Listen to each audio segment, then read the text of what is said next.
Hey everyone, welcome back to The Crafty Couple. Today we're going to be showing you the most brilliant ways that you can transform simple Dollar Tree items into these really fun and spooky Halloween decorations.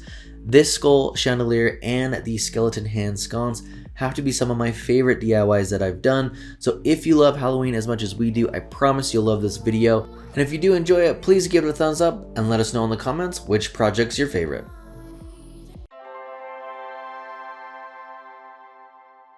First item we're going to be using is one of these skeleton hands. Now, if you wanted to keep it really basic, you could just glue the hand on like this. But what I wanted to do is go for a more realistic look and give it more character. So what you want to do is cut off the fingers on all of the joints here, as you can see, and go through each individual finger and cut them all off.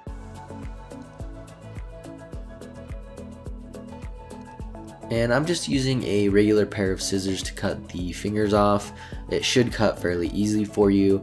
And like I said before, feel free, if you don't want to do this, you can just glue the hand on.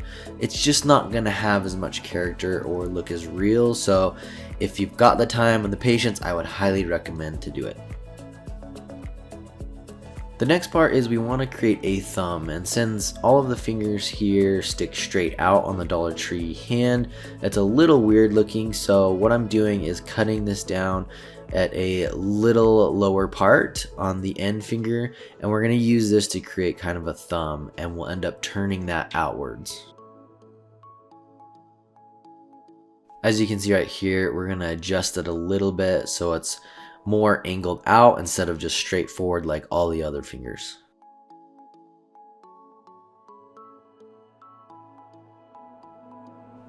When we're gluing these onto the hand, I found it's easiest to put a little bit of glue on the end of the finger that we cut off, just as you saw there, and then just hold it down for a few seconds and allow that glue to dry so it sticks firmly. You do want to make sure that you give the glue enough time to dry in between these. It can be a little bit delicate if you just try to glue them all on together, and then they might start falling off. So just hold it for a few seconds and allow it to dry.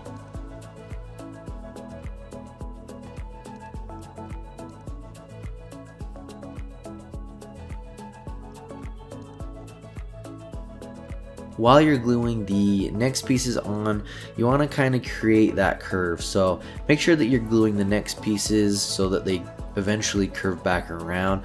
So what we want to do is give this hand the look that it's holding the candle and not just sticking straight out, and giving it that character.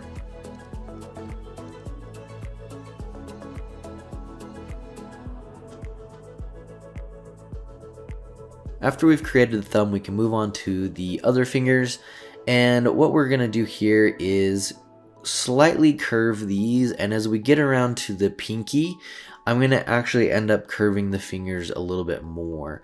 So instead of having them all curve the same amount, just kind of play around with them and get an idea of how you like that to look.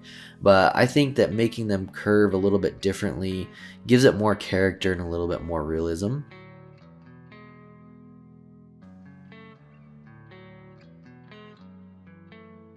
I did want to mention too that when you're cutting off the fingers originally, try to keep them all together for each finger. When I first tried to do this, I just cut them all off and put them all into a group, but I found that it was a little bit hard to sort through them and make sure I had the right sections with the right fingers. So if you keep them separated by each finger when you cut them off, it's a little bit easier to put them back together and make sure that they fit right. Next, what we want to do is go ahead and paint our hand. Again, if you wanted to, you could just leave it as is, but we're going for more realism, giving it more characteristic and making it look like an actual weathered skeleton hand. So what I like to do is put down a base of white paint, and I ended up doing 2 coats over the whole hand. I'm using this white Waverly chalk paint. You could use acrylic as well if you wanted to, and then you can pick up the chalk paint from Walmart. So in case you were wondering, feel free to stop by. You should be able to pick up any of those Waverly chalk paints. You do want to make sure that the 2 coats of white paint are dried really well for the next step that we're doing. So while I'm letting that dry, what I'm doing here is just giving this plate from Dollar Tree kind of a weathered old look. And I like to use this black paint from Waverly. It's a chalk paint again. It's ink is what it's called. And I like to use a sponge and watered down paint. So you want to just give it a very subtle color on here to make it look like it's aged. It's not as bright, and that way you still get a little bit of the reflection, but it just really dulls down that shine from the mirror.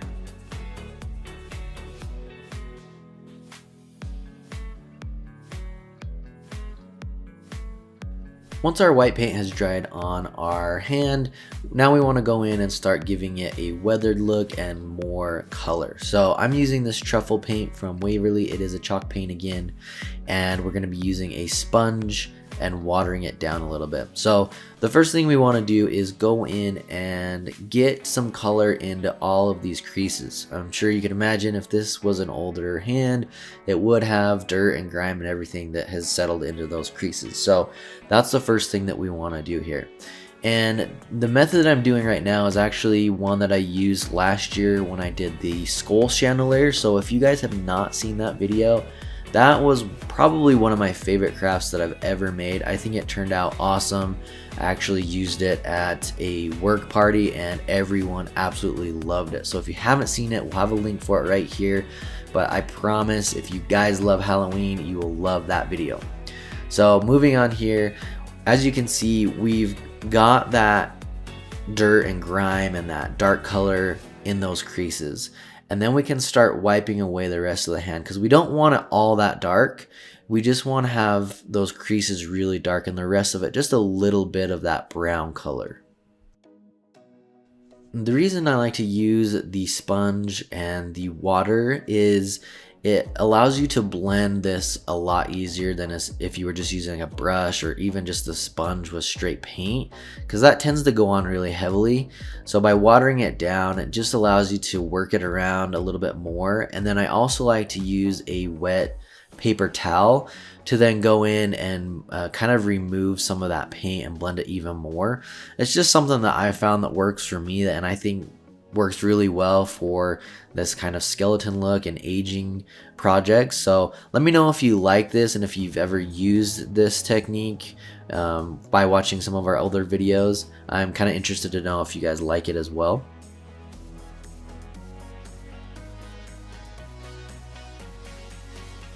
Just remember too, you want to get kind of a heavier, darker color around the knuckles and any of these creases on the back side. I did notice after I had gone through with most of the brown paint, there were some spots around the knuckles that were still white. So just be careful and look for that. You want to avoid any of those straight white colors because it will definitely show. Once we have both our plate and our hand painted, we can move on to gluing it together. I'm just using some hot glue from Dollar Tree and put a very heavy amount on the back and then go ahead and glue that on the bottom. And we're going to be putting just one of those artificial candles, so it's not heavy. I wouldn't recommend doing a real candle because of the fire, and then also it's heavier, so it might not hold up as well with just the hot glue. But just glue it at the bottom there, and then we're going to use one of these fake candles from Dollar Tree.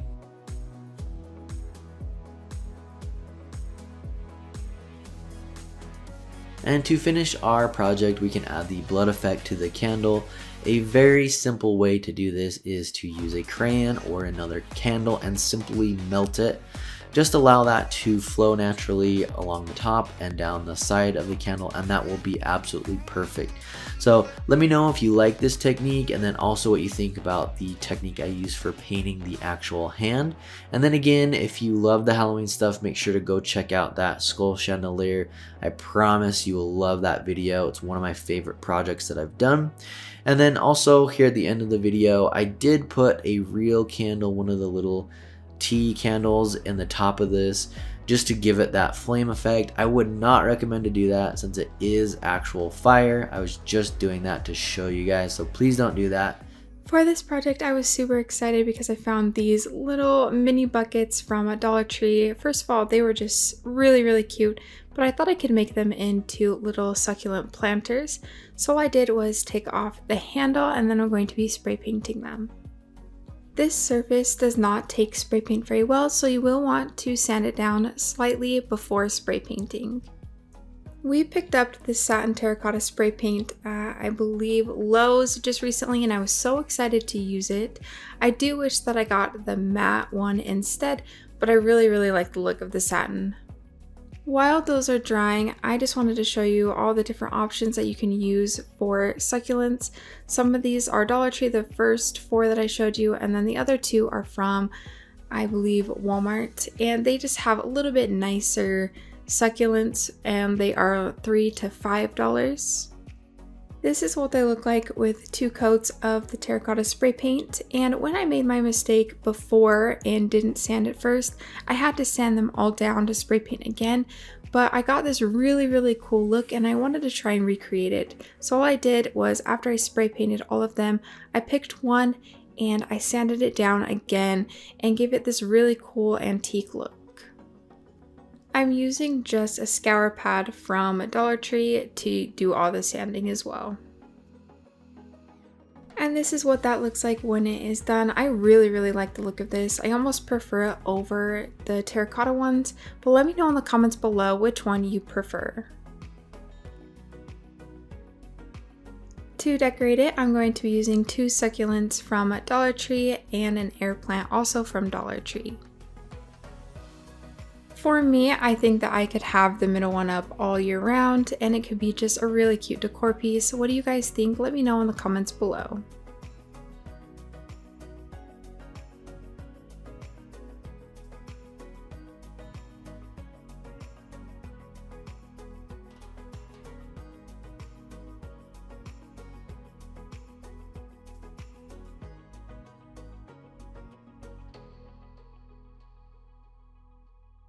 So if you guys follow our channel, you know we love to do the high-end modern DIYs, but when it comes to Halloween, we also love to do creepy. So I think the creepier, the better. Halloween is definitely a fun holiday for us and one of our favorites. So the first thing I'm doing here is taking one of these craft boxes from Dollar Tree and these little skulls also from Dollar Tree, and I'm just gonna start gluing these around kind of the outside of this box, and then just glue them in all sorts of different directions however you want. And essentially what we're doing is just going to create a mound of skulls that kind of comes up to a point. Now obviously this is where your creative freedom can come in and you can do this however you want, but I just wanted to try and create something really creepy with a lot of different skulls laying here. The next part is to go ahead and paint this. Now I used gloss white and then we're going to add some crayon for some blood. But if you wanted to, you could definitely leave this just white or even painted black. I think would really look good. Kind of just give it a clean modern look either way with the white or the black. So all I'm doing here is dripping some of this in the eye sockets, and then I'm going to hold it and kind of tilt it forward to allow that to run down and look like blood is running out of the eyes here. Now I would try and use like a heat gun or maybe a hair dryer. The flame here ended up kind of, I guess, burning it, and it left some black marks that I had to go through after and touch up with the spray paint. But I think that either of those other options would probably work a little bit better and you could avoid those dark marks. And I'll show you those here in just a second and then how I touch those up. And then all you're going to do is go through all of these different ones, adding that crayon and letting that kind of drip down. It's kind of hard how these are because some of these are face up, so you can't just let it drip down. You almost have to melt the crayon, let it drip into the eye socket, and then take the flame and kind of tilt it forward and heat it up again to allow it to drip all the way down. But I think with the crayon and the white paint, it's really, really creepy. You'll have to let me know in the comments what you guys think, if you like this creepy look or if you would have left it just like a white or a black color and keep it more modern. And then that little bit of paint that I showed you there, that is just spray paint that I sprayed into the tinfoil there. I'm going to use that little paintbrush to touch up all those dark spots.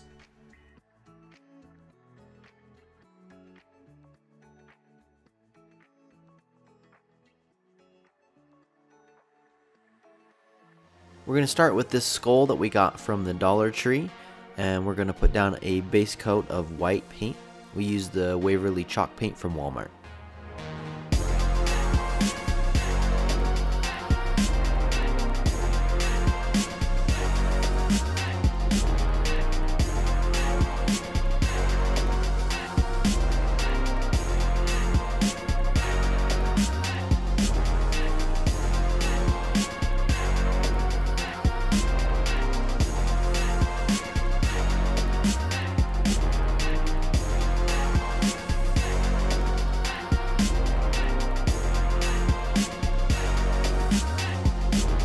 Once we have it all painted white, we're going to go in now with some brown.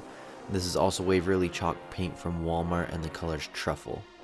We want to make sure that we get inside all the cracks and crevices and give it a really good coat. The reason why we're painting it brown is to give it a weathered look, make it dirtier, and make sure that those cracks and crevices pop. And before it dries, what you want to do is take a damp paper towel and go in and start distressing it, pulling off some of that brown paint and touching all of the high parts of the structure.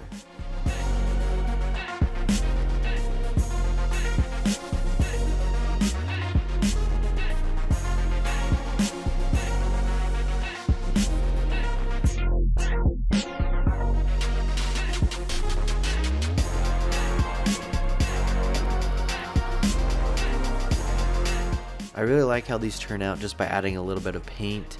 You can leave them just how they are from the Dollar Tree, but they look very fake, they're glossy, and you can tell that they're plastic. So by putting down that white paint first and then coming in with the brown after, makes it look a lot more realistic.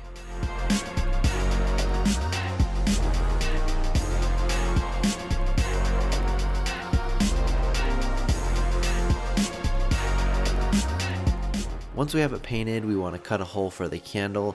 We also use this candle from the Dollar Tree. They're just coming out for Christmas time.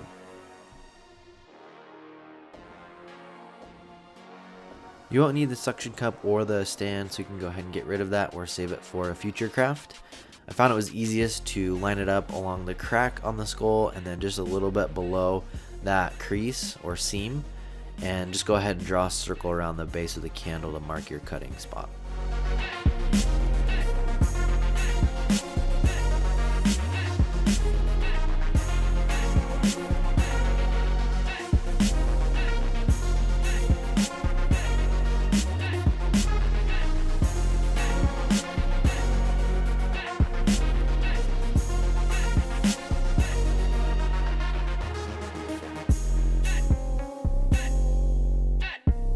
You want to go back in and make the hole a little bit bigger, since the very bottom of the candle is smaller than the rest of it.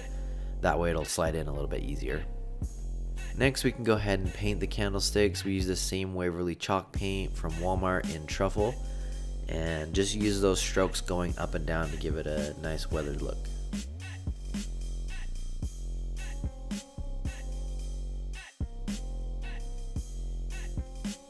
Next, we're going to use this embroidery hoop. You can usually pick one up at your local craft store, and this was an 18-inch one, and we're also using a stain from Walmart in dark walnut. What you want to do is just go ahead and stain the entire hoop. That way it'll give it more of a rustic look. Next, you want to go ahead and mark the spots where you're going to be placing the skulls.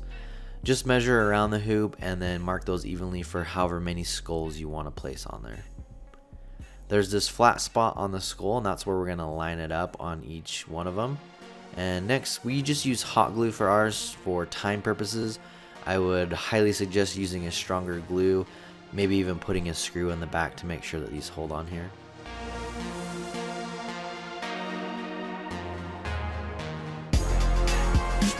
Once the paint has dried on your candle, go ahead and slide it in the hole.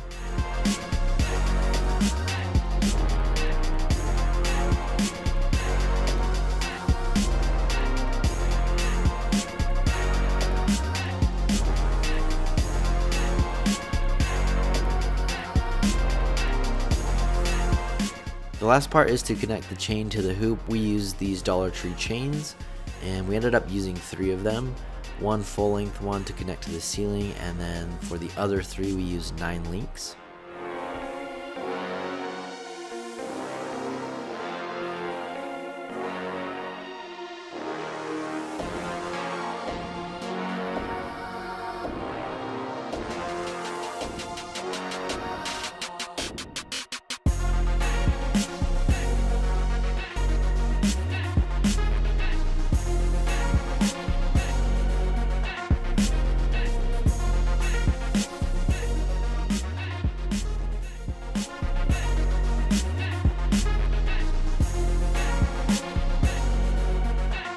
This project, I wanted to try and make a really cute candy holder, and what I'm going to be using is this succulent bowl from Dollar Tree and then these small skulls also from Dollar Tree.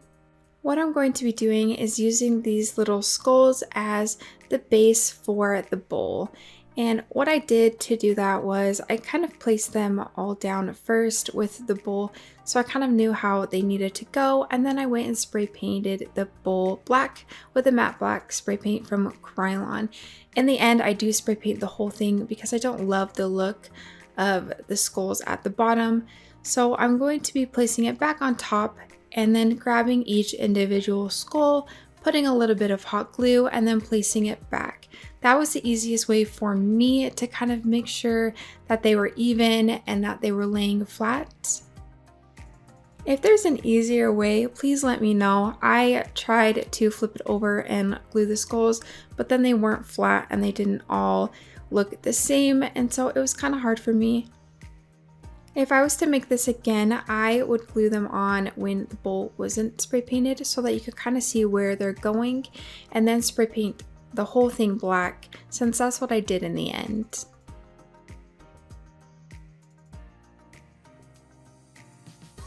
Let me know in the comments below if you guys like the original look of the skulls at the base or if you like them black.